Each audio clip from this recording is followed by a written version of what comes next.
Në bashkinë e Pustecit ka qenë një situatë e ngarkuar sa i takon prekjes nga virozat dhe gripi stinor. Mjeku Niko Kolamovski bën me dije se më të prekura kanë qenë moshat e treta, por për fat të mirë nuk ka pasur raste komplikacionesh. Kemi patur shumë pacient me viroza, i kemi mjekuar, i kemi trajtuar siç duhet. Kryesisht cila grup mosha kanë qenë më të prekura? Po, grup moshat e vjetra. Çfarë simptomash kanë pasur kryesisht?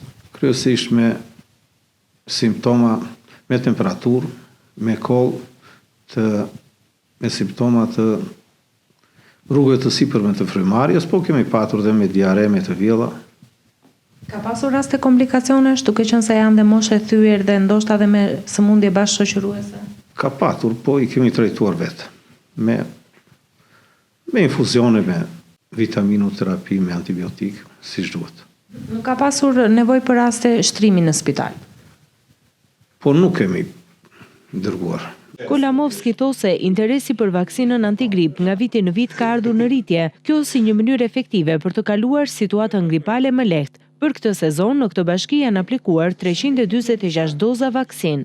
E kemi aplikuar, interesi ka qenë i mirë, i madh, e kemi aplikuar në të smundët kronik dhe të smundët e vjetër. Mesatarisht në ditë në këtë periudhë kryen rreth 30 vizita, ndërkohë mjekët asistojnë me shërbim dhe në banesa.